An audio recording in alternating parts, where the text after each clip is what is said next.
세계 국채 지수라는 게 있어요. 세계 국채 지수. 국채 있잖아요. 국채. 네, 나라가 국채. 발행한 채권. 예. 주요한 선진국 정부가 발행한 채권들을 쫙 모아가지고 하나의 지수를 만드는 게 있습니다.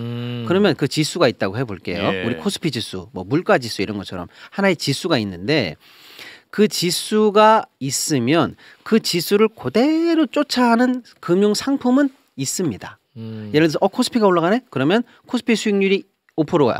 코스피가 5% 오르면 우리 상품도 똑같이 5% 올라갑니다. 이렇게 지수를 복제한 금융 상품이 있게 돼 있어요. 네. 자, 그러니까 이 복제한 금융 상품은 지수를 그대로 복제하기 위해서 지수에 들어가 있는 그 비중대로 삼성전자가 30%야? 뭐 현대가 10%야? 그러면 그 비중 그대로 실제로 현물을 담습니다. 아, 오케이. 그래야 지수랑 그대로 복사가 되죠. 뭐 그렇겠죠. 이해가 되죠? 네네. 그래서 세계 국채 지수는 미국 정부가 발행한 국채 비중 얼마, 뭐 프랑스가 정부가 발행한 비중 얼마 이렇게 쭉 있어요. 그러면 그 비중 그대로 복사를 하려면 그 금융 상품은 그 지수의 어느 나라 정부가 몇 프로에 따라서 그 정부 채권을 실제로 사야 되겠죠. 그렇지. 아까 얘기한 거, 그냥 삼성전자 사는 것처럼. 네네. 그렇죠. 그래서 세계 국채 지수에 대한민국 정부가 발행한 채권, 국채가 들어가냐 안 들어가냐가 굉장히 중요합니다. 아, 그러네. 그 국채 지수에 대한민국 좀 껴져. 그래서 끼는 순간 그 세계 국채 지수를 쫓아가는 수많은 금융 상품은 자동으로 사는 거지. 그 수익률을 복사하기 위해서 들어가 우리 그럼 대한민국의 비중만큼 우리나라 정부의 채권을 실제로 사야 돼요. 들어가라고. 지금 안 들어가 있어요? 좋은 거죠. 네. 수급이 좋아지니까. 너무 좋지. 이걸 수건 사업으로 해서 계속 넣겠다고 그랬는데 안 들어가다가 잘 들어보십시오.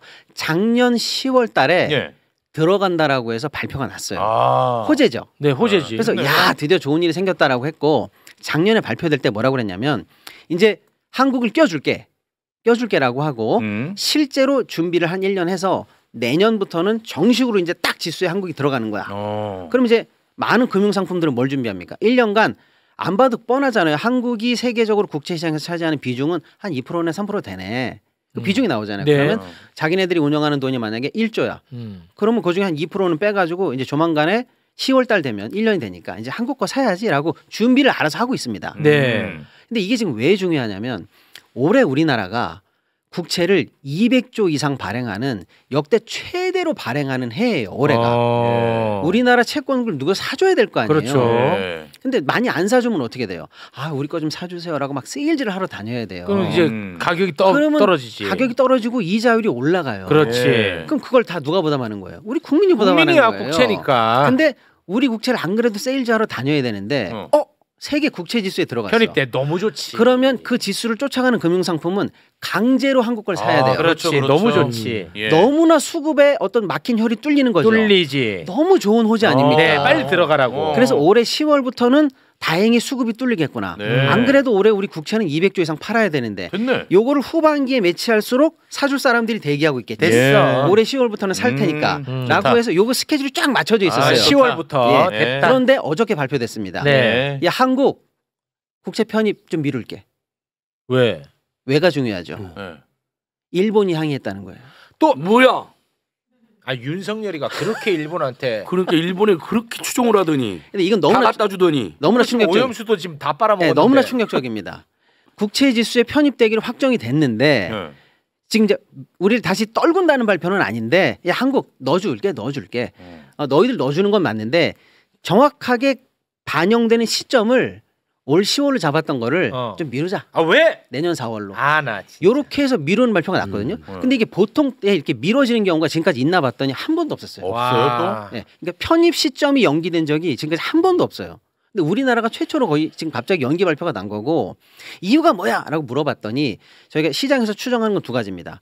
하나는 지금 사실 이 발표가 어제 났지만 파면 내란 사태는 10월 달부터 시작됐었잖아요. 그래서 야, 이거 한국 시장의 이 불확실성, 나라가 어떻게 될지 모르는 사태, 결국 계엄 내란 때문에 우리 시장이 두려우니까 어떻게 될지 모르니까 얘네들이 이거 연기시킨 거 아니야? 라고 물어봤더니 최상목이가 펄쩍 뛰면서 얘기하죠. 그건 아니다. 내란 계엄 때문은 아니다. 이렇게 펄쩍 뛰면서 얘기해요. 그럼 그거는 뭔데? 라고 근데 사실은 근데 아니라고 하지만 시장은 그 영향도 있다고 봐요. 결국 윤석열 때문에라는 영향이 있다고 봅니다. 그럼 그게 아니면 뭔데라고 물어보니까 이렇게 핑계를 대요. 일본 측에서 항의했다는 거예요. 왜? 일본 측 하는 말. 한국이 갑자기 지수에 편입되면 이제 우리도 사야 되는데 아직 한국 거를 사본 적이 없으니 시스템 테스트를 해야 되니까 기한을 더 달라고 그랬다는 거예요. 저는 이건 말도 안 되는 얘기라고 봅니다. 자, 일본이 이 국채 지수를 쫓아가는 전 세계 금융 상품의 약 40%의 포션을 갖고 있대요. 그러니까 일본이 감나라 배나라 하면 조금 영향이 있어요. 그러니까 일본이 결국에는 뭡니까? 우리나라가 지금 현재 국채 지수 편입과 국채에 대한 외국인들의 수급이 가장 절실하게 필요한 이때 그렇지. 우리나라 잘못되라고 뒤통수 친 겁니다. 거야. 자, 그런데 그걸 우리는 왜 몰랐을까? 왜 이렇게 모르고 무능하게 당했는지 저는 그 얘기를 하는 거예요. 네. 이렇게 절체절명한 2025년에 네. 자, 그동안 우리나라 정부가 늘 얘기했던 게 뭡니까? 일본은 우방이야. 뭐 새 시대를 열자 어쩌고 저쩌고 하면서 친일 외교. 예, 윤석열이가 뭐, 풀었다고 그거지. 예. 제일 1순위로 자랑하잖아. 외국 외교 뭐 이런 비판을 받으면서까지도 일본과는 뭐 우방이다 뭐다 네. 얘기했는데 결정적으로 지금 우리나라의 운명이 왔다리 갔다리한 이 순간에 일본이 우리의 뒤통수 칠 동안 뭐 했냐는 거. 이게 친일 외교의 결과물이냐. 뭐야?